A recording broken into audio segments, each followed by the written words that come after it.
Hello बच्चों, स्वागत है आपका एक नए वीडियो में। और आज के इस वीडियो में हम लोग बात करेंगे फोर्थ सेमेस्टर के सिलेबस के बारे में।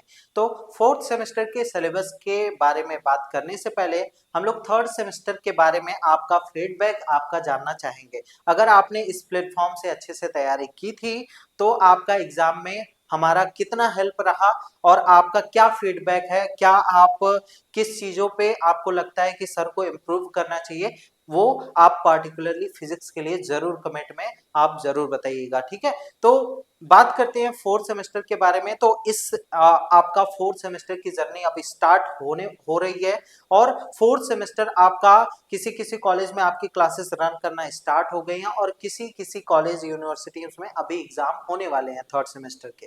ठीक है, तो आप लोग अच्छे से एग्जाम दे लीजिए, फिर इसके बाद अपने सिलेबस को देखिए। सिलेबस के साथ साथ इस वीडियो में हम लोग किस किस पॉइंट्स के बारे में डिस्कस करेंगे उसको भी मैं आपको बता दे रहा हूं।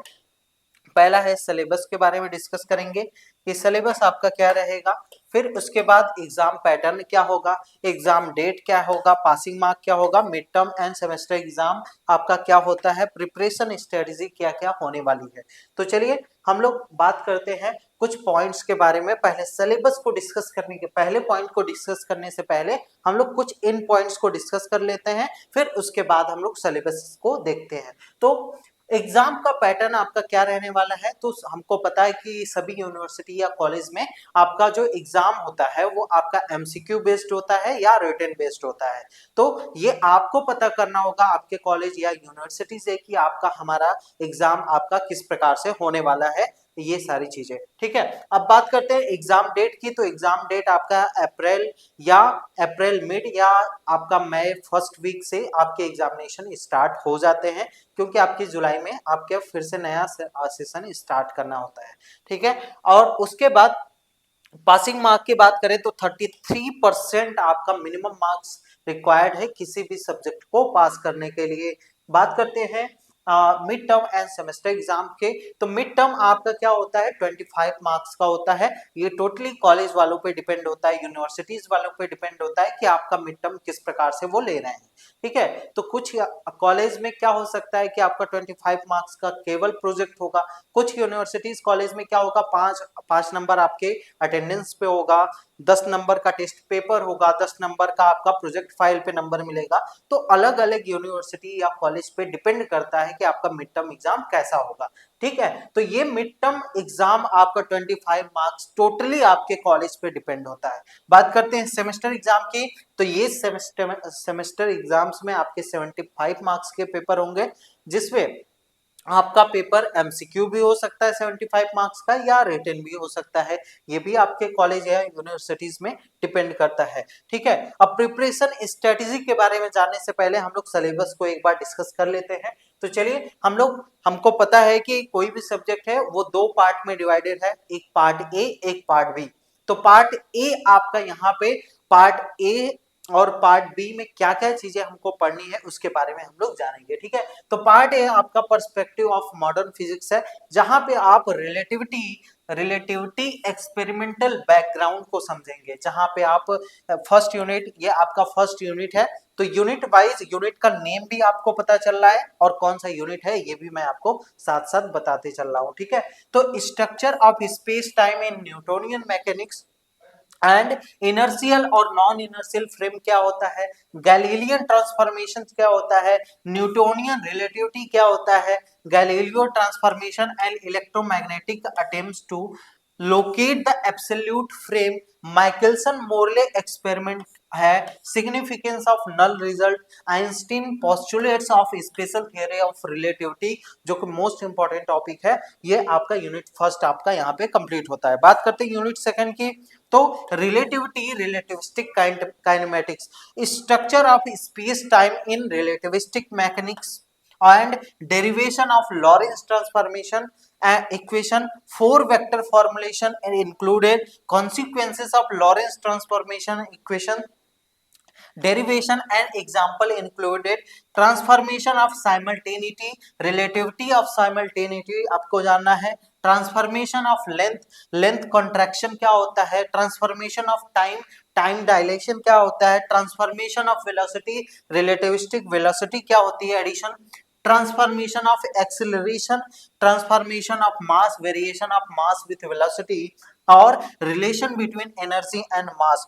और तो मास एनर्जी का, आइंस्टीन का मास एनर्जी रिलेशन आपको यहाँ पे डिस्कस करना है, एंड एनर्जी एंड मोमेंटम ये आपको यूनिट नंबर सेकंड में डिस्कस करना है। आगे बढ़ते हैं, यूनिट नंबर थर्ड की बात करते हैं जिसका नाम है इनडिक्वेंसीज ऑफ क्लासिकल मैकेनिक्स। तो क्लासिकल मैकेनिक्स कहाँ कहाँ फेल हो गई उसके बारे में आपको इसमें बताया जाएगा। तो particle properties of wave, spectrum of black body radiation, तो आप सेकंड सेमेस्टर में ब्लैक बॉडी रेडिएशन आपने पढ़ा होगा, photo electric effect, Compton effect and their explanation based on Max Planck quantum quantum hypothesis, wave properties of particle, Louis de Broglie's hypothesis of matter waves and their experiment, verification by Davidson, German experiment and Thomson experiment।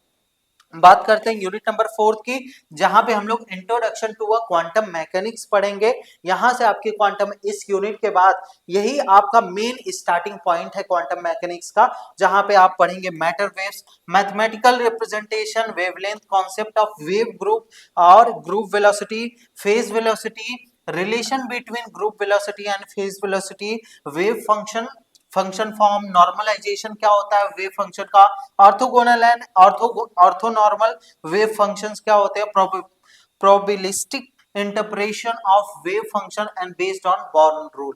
ठीक है, तो ये सारी चीजें आपको quantum mechanics में पढ़नी है जो कि यूनिट नंबर फोर्थ है। तो ये हो गया पार्ट ए फिजिक्स की बात। अब पार्ट बी फिजिक्स है, पूरा इलेक्ट्रॉनिक्स है, जहां पे हम लोग basic electronic and introduction of fibre optics के बारे में जानते हैं। इसमें देखिए पहला यूनिट है ट्रांजिस्टर बाइसिंग, तो यूनिट नंबर फिफ्थ है ट्रांजिस्टर बाइसिंग के ऊपर है, जहां पे हम लोग faithful amplification, need for biasing, stability factor and its calculation for transistor biasing, और फिर उसके बाद circuit for common emitter configuration, fixed bias क्या होता है, बेस रेजिस्टर मेथड जिसको कहते हैं, एमिटर बायस क्या होता है जिसको हम लोग fixed bias with emitter resistor कहते हैं, collector to base bias with collector feedback जिसको कहते हैं, एंड वोल्टेज डिवाइडर बायसिंग जो कि मोस्ट इंपॉर्टेंट टॉपिक है इस यूनिट का, discuss of emitter follower configuration.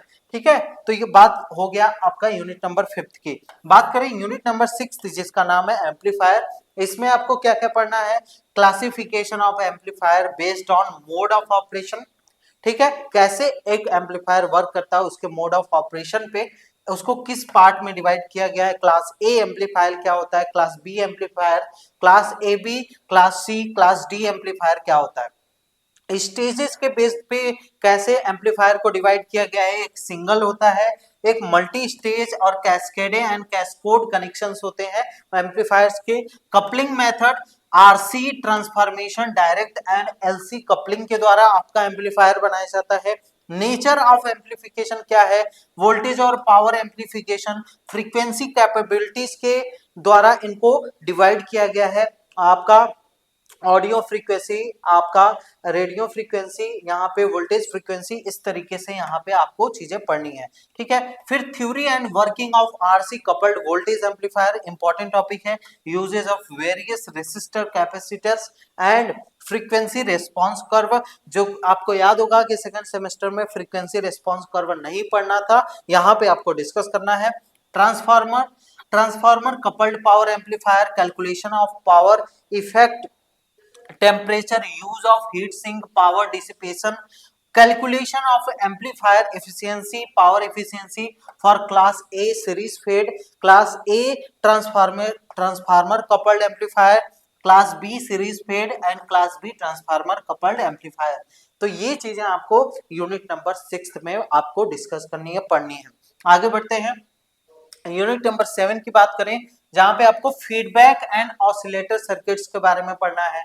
तो फीडबैक सर्किट में इफेक्ट ऑफ पॉजिटिव और negative feedback, voltage series, voltage shunt, current series and current shunt feedback connection types and there uses for specific amplifier, या specific amplifier में इसका use क्या होता है इसको भी पढ़ेंगे। Estimation of input impedance, output impedance, gain, stability, distortion, noise band, bandwidth for voltage series negative feedback and their comparison between different negative feedback connection types। ठीक है, फिर इसके बाद ऑसिलेटर सर्किट, इसी यूनिट में use of positive feedback for oscillator operation, Barkhausen criterion for self sustained oscillation, feedback factor, frequency of oscillation for RC phase shift oscillator, फिर उसके बाद Wien's bridge oscillator, qualitative discussion of reactive network feedback oscillators, tuned oscillator circuit, Hartley and Colpitts oscillator. बहुत important topic है, इससे question आता है।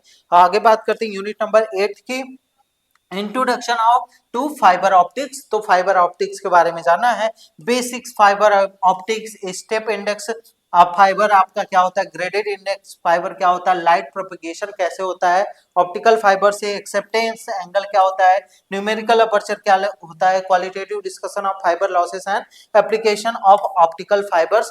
ये सारी चीजें आपको यूनिट नंबर 8 में पढ़नी है। ठीक है, तो आपको साथ ही साथ यूनिट का नाम भी पता चला और क्या क्या चीजें हमको पढ़नी है, ये सारी चीजें हमको पता चल गई। ठीक है, अब बात कर लेते हैं जो आपका पॉइंट छूटा हुआ है प्रिपरेशन स्ट्रेटजी की।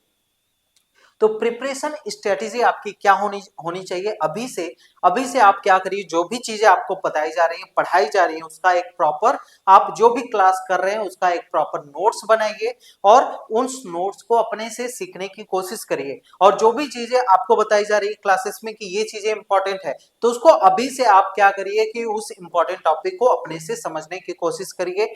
जो भी डाउट हो वो आप हमसे पूछ सकते हैं, वो आप कैसे हमसे जुड़ेंगे, कैसे आप पूछ सकते हैं, वो मैं आपको यहाँ पे बता दे रहा हूँ। ठीक है, तो ये रही आपकी प्रिपरेशन स्ट्रेटेजी। बात करते हैं हमारे नवोदय बैच के बारे में, जहां पे सेकंड एंड फोर्थ सेमेस्टर की क्लासेस हमारे डीएनएस एजुकेयर एप्लीकेशन पे स्टार्ट हो गई हैं और यहाँ पे आपको ऑनलाइन इंटरेक्टिव क्लासेस मिलेंगी, लाइव डाउट क्लास मिलेगा, क्लास का नोट्स और पीडीएफ मिलेगा, पीवाईक्यू मिलेगा, सभी यूनिवर्सिटीज का unit wise one shot revision मिलेगा।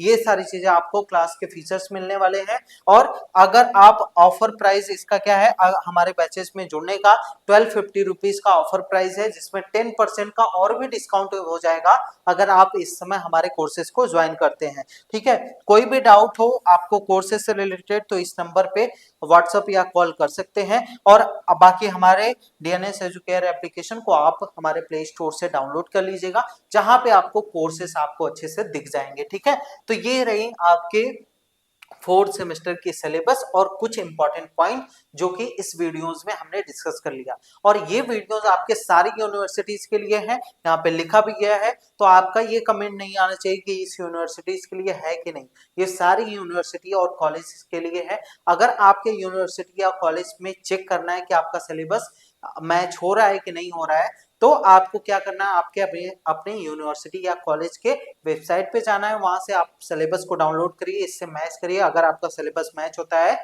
तो आपका सेम सिलेबस आपको हम लोगों द्वारा कंप्लीट किया जाएगा। ठीक है, तो यही था आज के क्लासेस में, मिलते हैं आज के इस इंफॉर्मेशनल वीडियो में। अब मिलते हैं नेक्स्ट किसी क्लास में। Thank you.